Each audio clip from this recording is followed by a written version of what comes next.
the defensive line was actually the one named just a few weeks ago because the defensive line coach who was there for just 1 year under Edwards, Sean Nua, actually got a better offer from Michigan to take the same position.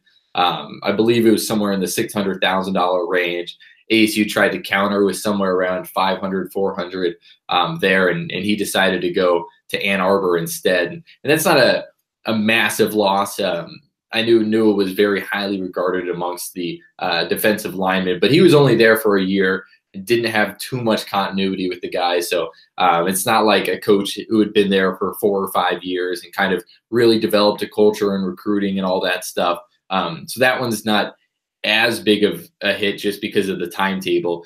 The one that's going to be a bigger hit is running backs coach John Simon. He had been there for a couple years, and on the recruiting trail, he was just remarkable for ASU. He went and got 4 running backs last year, all kind of 4-star guys, and he's the guy that brought in Eno Benjamin.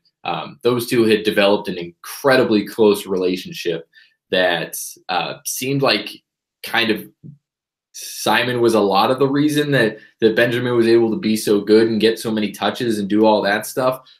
So that one's going to hurt a little bit on the recruiting trail, especially because a lot of people are expecting that Benjamin is going to leave after this year. So they don't really have a solidified guy behind him right now. So filling that over the next 2 years will be interesting to see. But they have brought guys in at both positions. Defensive line, they brought in Jamar Cain from Fresno State, just beat ASU in the bowl game. Now going over to coach with them. I haven't heard too much about him, but everything seems to be good. A real good team guy, and kind of I've heard a lot of people say that the progress that a lot of people on the defensive line at Fresno State, you can just tell by the jump they made in the rankings and how their schedule played out that a lot of that was because they developed guys, and going from such a bad record, that's a lot due to the coaching and the development. And then at the running backs, they decided to really take a stab with the high school route. So they decided to go for Sean Aguano, who is the coach of a national powerhouse at Chandler High School in Arizona. And they interviewed him. I don't know if they interviewed anyone else, but he's won state title after state title. Some of the notable guys he's coached is Bryce Perkins, the quarterback at Virginia. He coached N'Keal Harry. He's got a cornerback Chase Lucas on ASU. So he does have some continuity within the ASU locker room. I think Eno Benjamin and him have some sort of relationship, whether it's they were kind of have met at certain camps or stuff like that.